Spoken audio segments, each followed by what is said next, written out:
Hey again, people. I'm putting this shim in here, and I usually don't make videos if I know there's a good video out there on something. But I call it a shim. It's also called a spacer. So what happens, there's plenty of videos that shows what happens when you have a 1911 and it has these two little extra safety points right there. So there's two little pieces that pop up here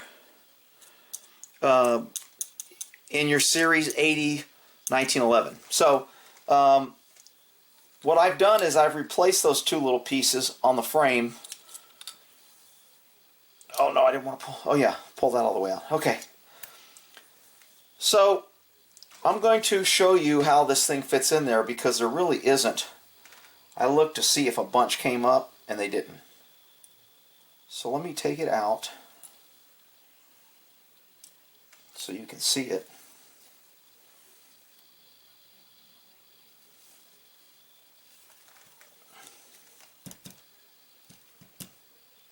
I don't really want to take out all three pieces if I can avoid it, but I might have to take them all three out. There it is. Okay, so it came out. And was I able to keep these? Okay. So here's a little spacer. It's got two holes in it. And it's going to go in here to where this little top piece, like so, is going to fit in here. So once it's in, you see these two holes right here? See those two holes with the pins? Those are your two holes that it's going to fit in. So I'm trying to make sure those are in there. See those two little holes right there? That's the two holes it's going to fit. So it's going to be fitting in like so with this little piece right here. Okay? So once you have your sear and your disconnect in, and you should know how to take that in and out, there's one little pin here. So the key, because this fits like so, it kind of goes inside the frame here, you have to get this pin in first. And since the pin's in, you got to pull it out. So what I do is I normally just push it out just enough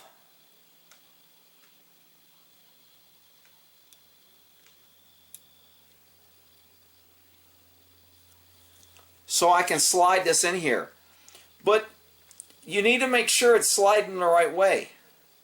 And that's kind of the part that it needs to go in like so. It looks like it should go the other way, but it's got to go in.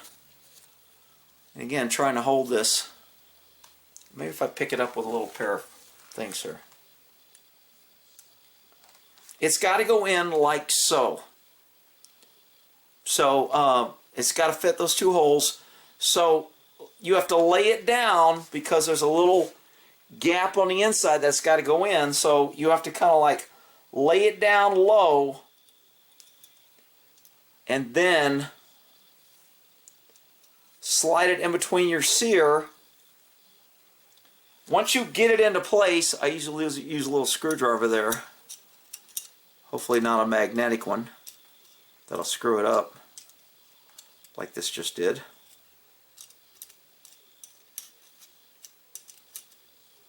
Okay, so we're going to have to pull that back out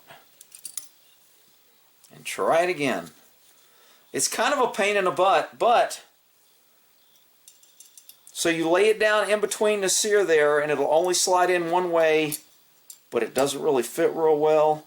And you have to make sure this pin is up so you're able to slide it in. I'm going to use this little Glock tool here. And hopefully you can see this because that's kind of the critical part here.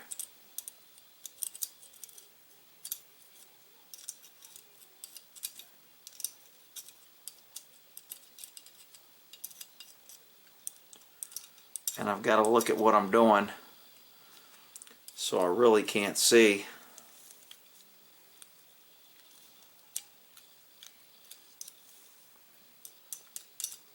Ah, there we go. I pushed it down. So after you push it down here, it should go right up in there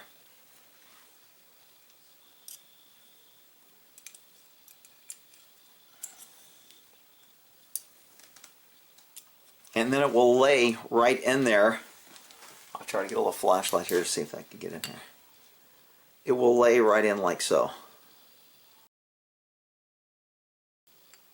Okay, and then when you look at the top, you'll see this little piece right here is flat, ready to put your pin in. So my pin's out, so now I'm going to start pushing down on this pin and moving that around till it kind of falls in.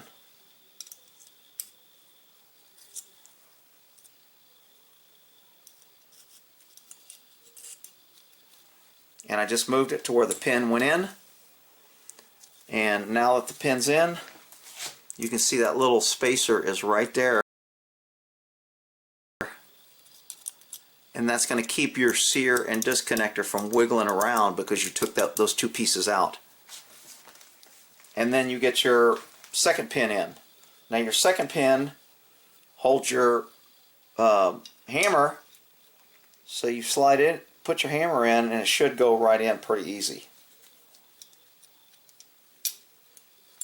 because the first one's in there. And then you know again that it's that little flat piece right there that should not be moving because it's got two pins now. Alright, I didn't see a video on that real well. Then you finish your regular install. Once you got those two pins in, it's just a normal install, but your little spacer, again, is right where it's supposed to be. And I can't really see on this little screen on what you're looking at, so I'm just trying to give you different angles on what it should look like when it goes in. Alright, we'll end that there. I'll have a good one.